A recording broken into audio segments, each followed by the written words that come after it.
Syracuse New York کے اندرون شہر اس محلے میں اگر آپ سر اٹھا کر دیکھیں تو سرخ اینٹوں سے بنی اس عمارت کے کلس کے مینار پر چاند افق تکتے نظر آتے ہیں۔ یہ ہے عیسیٰ ابن مریم مسجد، جو پہلے ہولی ٹرینٹی چرچ ہوا کرتا تھا۔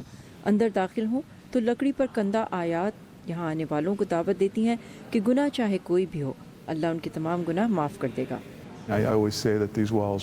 میں ہمیشہ کہتا ہوں کہ یہ دیواریں پچھلے 100 برس سے قرآن کی آواز سننے کے انتظار میں تھیں۔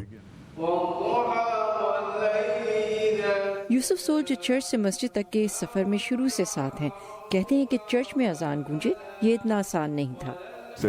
کچھ لوگ پریشان اور ناراض تھے جنہیں میں جانتا بھی نہیں تھا، ان کو بھی مجھ پہ غصہ تھا۔ کمیونٹی نے مجھے امریکی ہونے کی وجہ سے بات چیت کے لیے آگے کر دیا تھا۔ ماضی کا یہ چرچ علاقے کے مکینوں کی زندگیوں کا اہم حصہ تھا۔ وہ یہاں پیدا ہوئے، یہیں ان کی شادیاں ہوئیں اور یہیں ان کے اپنے دفن تھے۔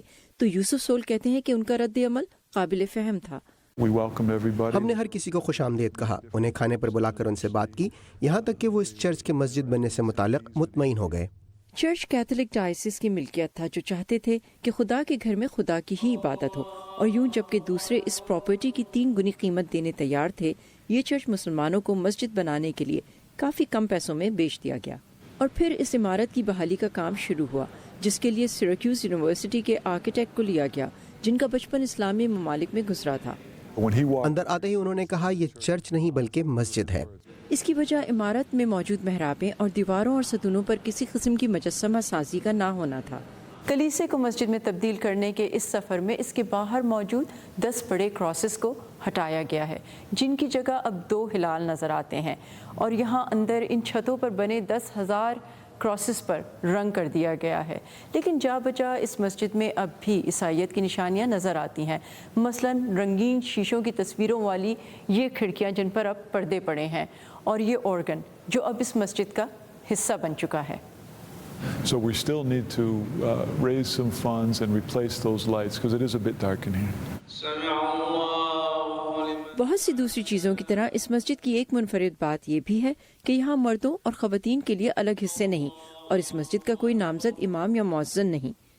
افغانستان سے تعلق رکھنے والے 14 سالہ سجاد سمیر کو اس مسجد میں مختلف رنگ و نسل کے مسلمانوں کے ساتھ وقت گزارنا اچھا لگتا ہے۔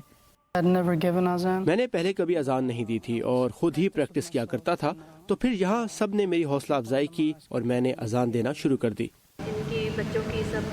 اس مسجد کے ارد گرد رہنے والے زیادہ لوگ پناہ گزین ہیں، جن کا تعلق مختلف ممالک سے ہے، اور ان میں تقریباً 70% مسلمان ہیں۔ تو سفیدہ سے پوچھو کہ سفیدہ کو اچھا لگتا ہے یہاں پر۔ یہ مسجد نہ صرف اس علاقے کے مسلمانوں بلکہ غیر مسلمان امریکیوں کے لیے بھی سہولت کا باعث بنی ہے۔ فوڈ پینٹری سب کے لیے ہے، یہ پکنک اور دوسری سرگرمیاں، تو یہ بہت اچھی کمیونٹی پارٹنرز ہیں جو صرف مسلمانوں کے لیے نہیں بلکہ تمام کمیونٹی کے لیے کام کرتے ہیں۔ یوسف کہتے ہیں اس کے برخلاف کہ لوگ امریکہ کے بارے میں جو سوچتے یا رائے رکھتے ہیں، یہاں کے لوگ ناقابل یقین حد تک دوسری قومیتوں کے لوگوں کو کھلے دل سے اپناتے ہیں۔ Saba Shah Khan, Urdu VOA، Syracuse, New York.